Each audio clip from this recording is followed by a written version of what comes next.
Coríntios, capítulo 15, a partir do versículo 1. Diz assim o texto bíblico.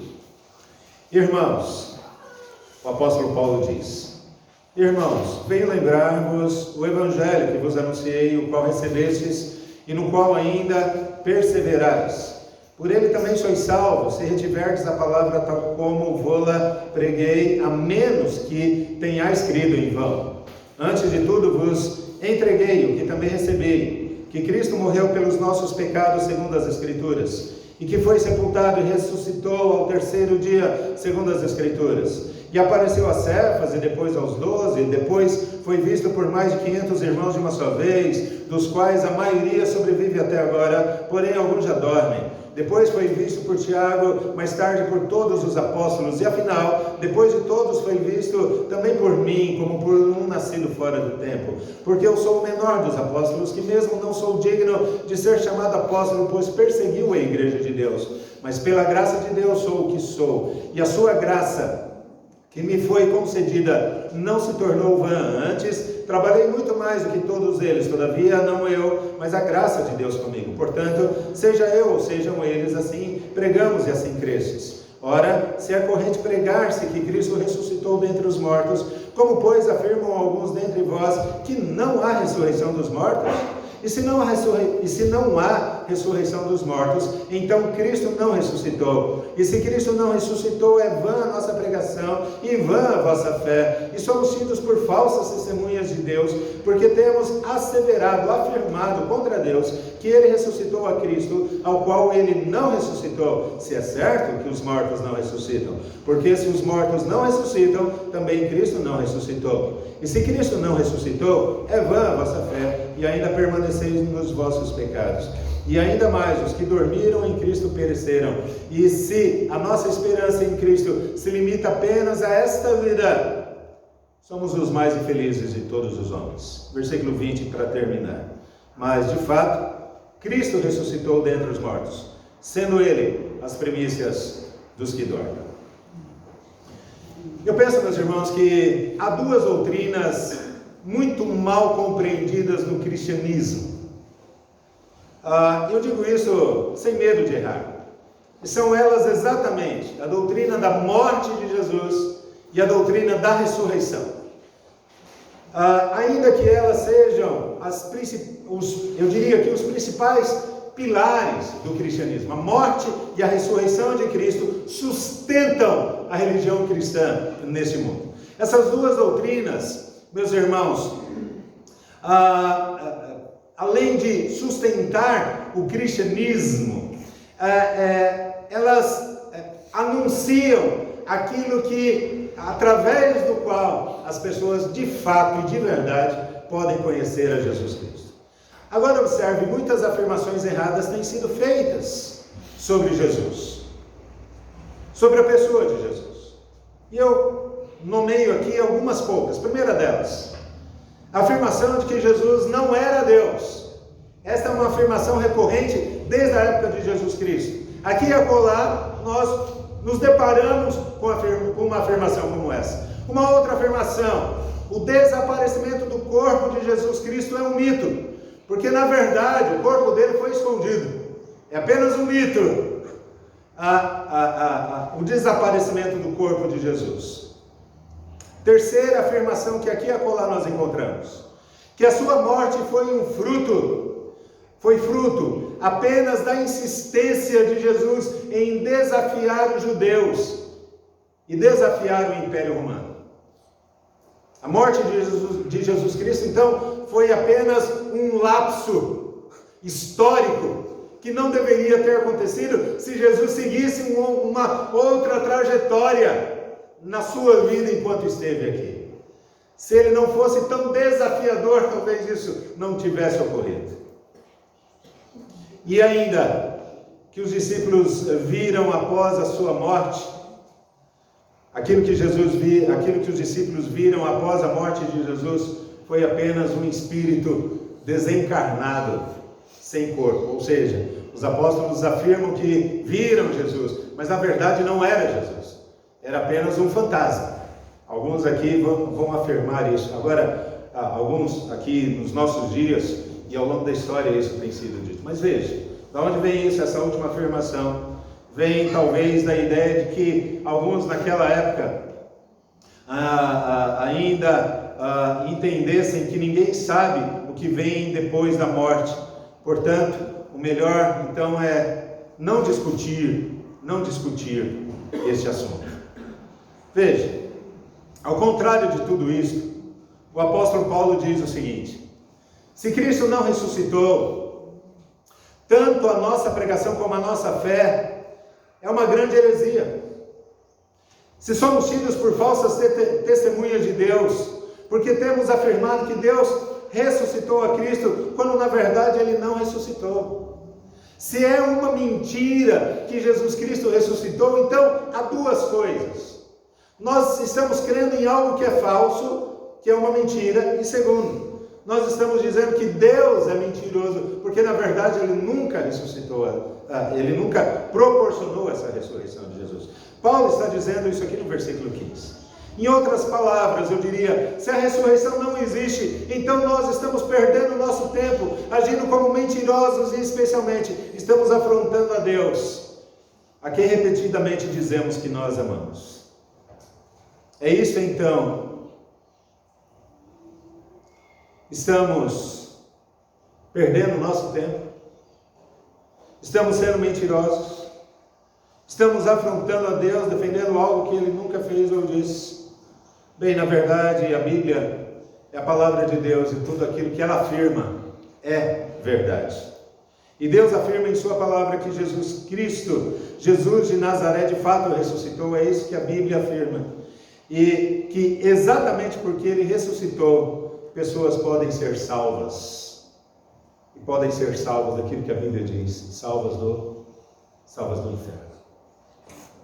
Essas duas doutrinas, a morte e a ressurreição de Cristo, são fundamentalmente importantes para mim e para você.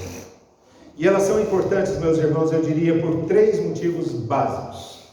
Primeiro motivo, porque a morte e a ressurreição de Jesus Cristo mantém no meu e no seu coração o Evangelho vivo.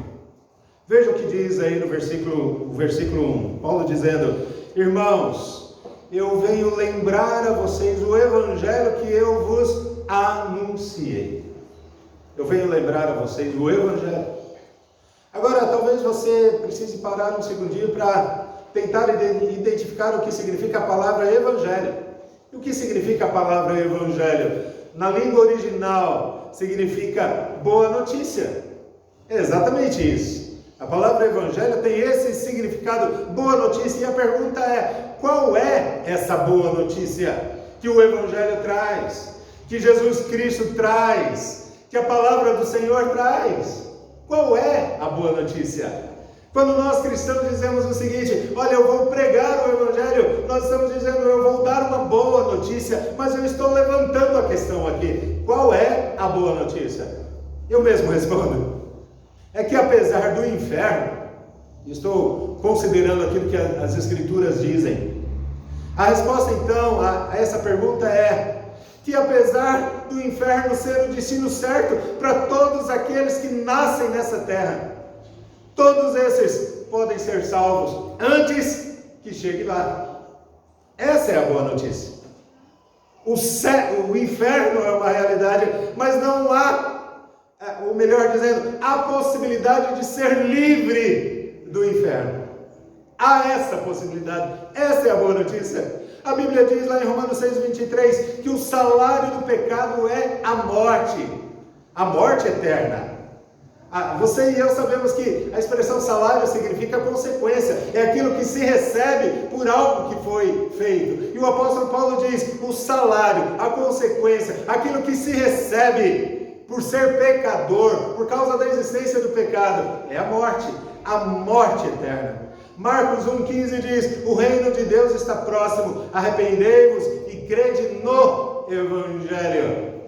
Então, a saída, a solução para que essa morte ela não se consolide de maneira eterna, a morte eterna não se consolide, é o Evangelho. E aí você tem Hebreus capítulo 9, versículo 22 dizendo: sem derramamento de sangue não há remissão de pecados, não há perdão dos pecados.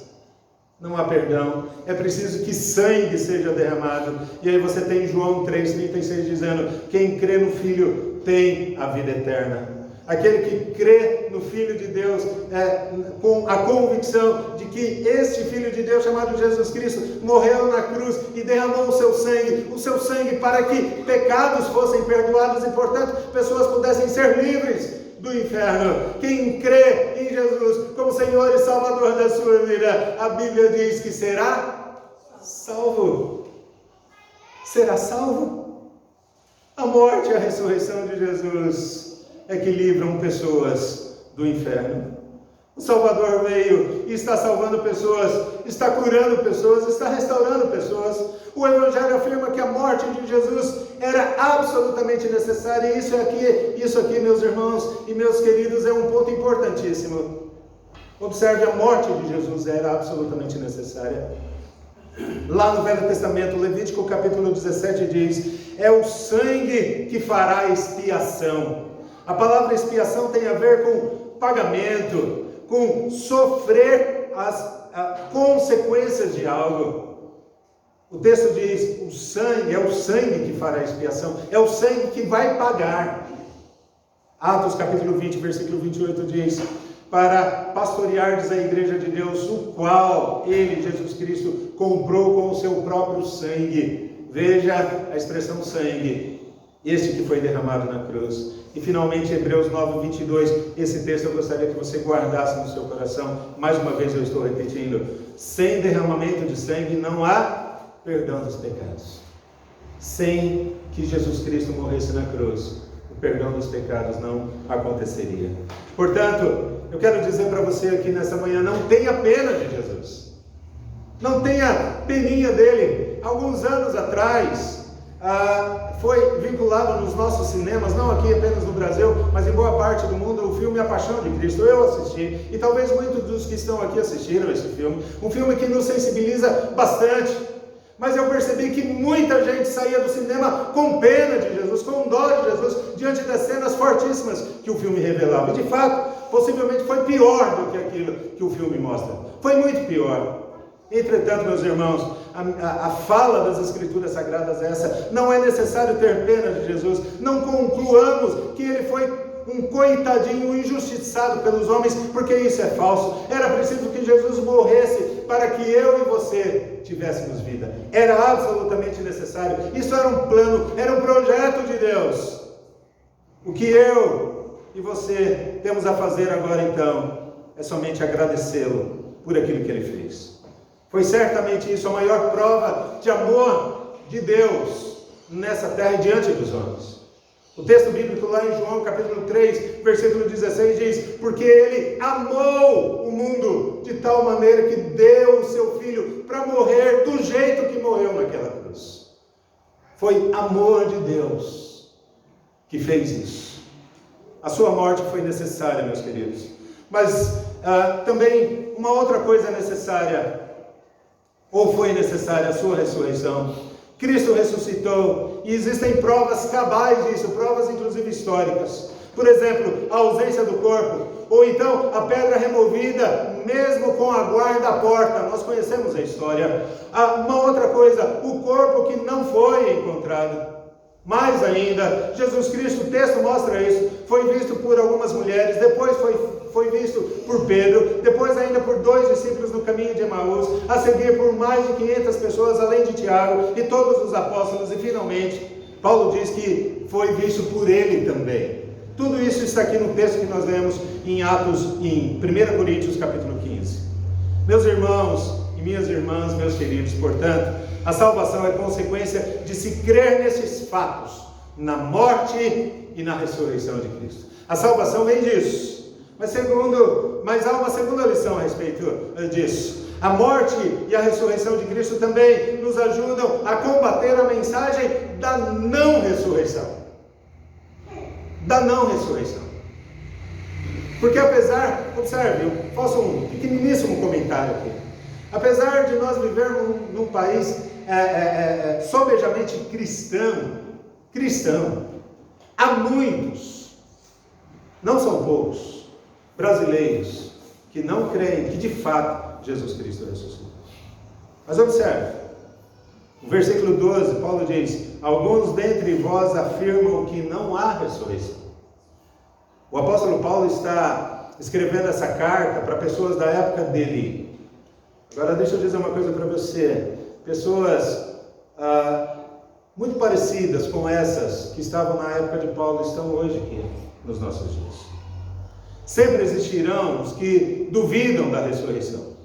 A expressão alguns dentre vós provavelmente se refere a alguns ali daquela igreja, da igreja da cidade de Corinto, que ainda estavam sofrendo influência de um grupo chamado os gnósticos. Ou seja, era um grupo que cria que o corpo não poderia ser glorificado, não haveria pureza no corpo. Porque eles entendiam, na filosofia gnóstica, que o corpo é uma matéria má em si mesma e não tem recuperação de forma nenhuma. Esse é o pensamento. Agora observe, esse é um pensamento extremamente recorrente hoje. Extremamente recorrente. Que o corpo é ruim e que a alma é boa. Corpo ruim, alma boa. Lembremos, entretanto, que a doutrina da ressurreição faz, e eu não vou investir tempo aqui agora, porque não é o momento, mas a doutrina da ressurreição faz abundantes afirmações sobre a existência do corpo e da alma após a morte. E quando você olha para Jesus Cristo, você vai vê-lo exatamente assim. Os apóstolos, quando viram Jesus, depois da ressurreição, veem Jesus inteiro, inclusive com o seu corpo. Lembram-se da história de Tomé? Jesus disse para Tomé: toca em mim, para ver se eu não sou de carne e osso aqui. Agora olhe para mim, essa é a minha e a sua realidade após a ressurreição também. Talvez você olhe para mim e fale: mas como assim? Bom, uma outra hora a gente conversa melhor sobre esses detalhes. Mas o fato é que a ressurreição tem a ver com corpo e com alma. Corpo e alma. Corpo glorificado, ressurreto, puro, sem máculas. Mácula quer dizer mancha, sem pecados. Isso é para mim e para você. Veja, além disso, a ressurreição já era um tema conhecido antes da ressurreição de Jesus pelos judeus e por outros povos também. Paulo argumenta aqui, nesse capítulo 15 de 1 Coríntios, que com os seus ouvintes ali, partindo da ideia de que eles já conheciam o tema ressurreição. Ele diz lá no versículo 13, se não há ressurreição de mortos, e no versículo 16, se os mortos não ressuscitam, ele pressupõe que os seus ouvintes, os seus leitores já conheciam esse assunto. Observe ainda que em algumas culturas antigas, os mortos eram enterrados junto com os seus utensílios, com alimentos e outros itens, na expectativa de que esses mortos viveriam em outra dimensão. Lá no Velho Testamento nós encontramos passagens, também como em Isaías 26, Salmo 17, 1 Reis 17, Jeremias 18, fazendo referência à ressurreição. Eu destaco aqui apenas 2 versículos. Isaías 26 diz, os vossos mortos, isso lá no Velho Testamento, cerca de 700 anos antes de Cristo. Isaías dizendo, os vossos mortos e também o meu cadáver viverão e ressuscitarão. 1 Reis 17, antes inclusive de Isaías agora, a alma do menino tornou a entrar nele e reviveu, no episódio que envolve o profeta Elias. A ressurreição, olhe para mim, é o que dá sentido à vida. Por isso que Paulo diz, se a nossa convicção foi que não existe nada depois da morte, Paulo diz, nós somos os mais infelizes desse mundo. Porque se a vida é só isso e não tem nada mais. A ressurreição é o que dá sentido à vida.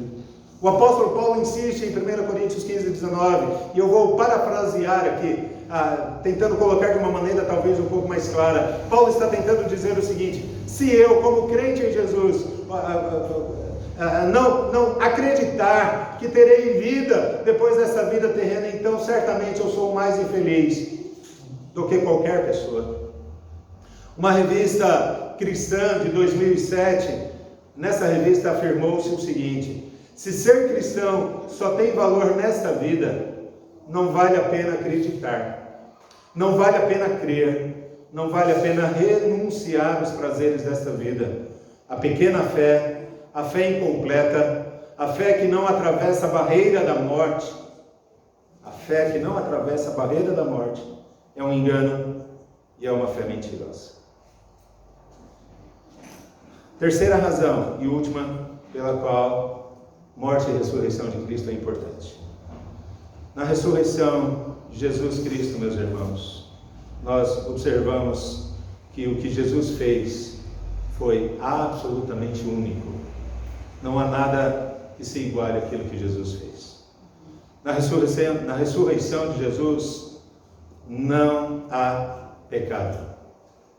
Não há pecado. 1 Coríntios 15, versículo 50 diz: a corrupção não herda a incorrupção. A corrupção não herda a incorrupção. 2 Coríntios 5, 21 diz: aquele que não conheceu o pecado, ele o fez pecado por nós. E finalmente Hebreus 4,15: ele foi tentado em todas as coisas, mas sem pecado. Por que aquilo que Jesus Cristo fez é único? Porque ele é o único que não pecou. Jesus não pecou, ele não falhou, ele não errou. E é exatamente por isso que ele, Jesus, ele se torna perfeitamente, ou ele se tornou perfeitamente adequado e único para servir de primícias diante de Deus. E o que são primícias? O que significa primícias? Significa primeiro. Aquele que está em primeiro, aquele que vem primeiro. Levítico 23, 10 e 11, nós não vamos ler aqui, mas lá no texto vai apresentar o seguinte: que primícia é a primeira e mais importante parte de algo a ser oferecido a Deus. Primícia é isso. É a primeira parte e a parte mais importante daquilo que é oferecido ao Senhor. Em Levítico, a primeira primícia sempre era oferecida a Deus. E é por isso que todo cristão deve oferecer o melhor do seu tempo, dos seus talentos, dos seus bens materiais, o melhor de si mesmo a Deus. E a consequência disso é que sempre será abençoado. É também por isso que todos os que morreram em Jesus, e essa é a questão principal aqui para nós, todos aqueles que morreram em Jesus ou vierem a morrer, tendo aceitado em seu coração como Senhor e Salvador da sua vida pessoal, esses certamente também serão aceitos nos céus, pois Jesus Cristo é a primícia dos que morrem no Senhor. Sendo assim, a ressurreição de Jesus se torna a porta da ressurreição da vida. Porque Jesus ressuscitou, outros podem também. Todos ressuscitam. E esse é um ponto aqui que eu queria que você guardasse. Todos ressuscitam. Entretanto, alguns ressuscitam para o inferno. Outros ressuscitam para o céu. A ressurreição de Jesus é a certeza da ressurreição no céu, porque é Ele que abre esse caminho. E a pergunta que eu faço para todos vocês que estão nessa manhã aqui é: você crê em Jesus como Senhor e Salvador da sua vida? Ou você quer fazer isso hoje? Eu não conheço você, eu não sei o seu coração. Quem te conhece é Deus. E o convite talvez esteja sendo feito hoje para você. A ressurreição é inevitável. Ele é a primícia dos que dormem, daqueles que estarão um dia no céu. E você pode ser essa pessoa que estará junto com Ele. Creia em Jesus como Senhor e Salvador da sua vida. Hoje nós comemoramos a ressurreição de Jesus. Mas essa realidade pode ser sua também. Que Deus nos ajude a manter vivas essas verdades em nosso coração. Que a mensagem da ressurreição seja o seu maior motivo de alegria. E que, sobretudo, Deus renove em você o entusiasmo e a expectativa de um dia estar com Ele. A esperança está em Jesus Cristo. Jesus Cristo que ressuscitou, que vive, que reina nos céus e que nos levará salvos para a morada eterna. A nossa pregação não está sendo em vão, e nem em vão. O que falamos como cristãos é a verdade. Jesus ressuscitou e os que o aceitarem como Senhor e Salvador também ressuscitarão para a vida eterna. Jesus morreu, mas ressuscitou, está vivo à direita de Deus Pai, queridos. Esta é a mensagem do Evangelho, que Paulo diz, esta mensagem, a mensagem do Evangelho, eu quero trazer para vocês. Esta é a mensagem do Evangelho. Jesus morto e ressuscitado. Quem crer, diz a Bíblia, será salvo.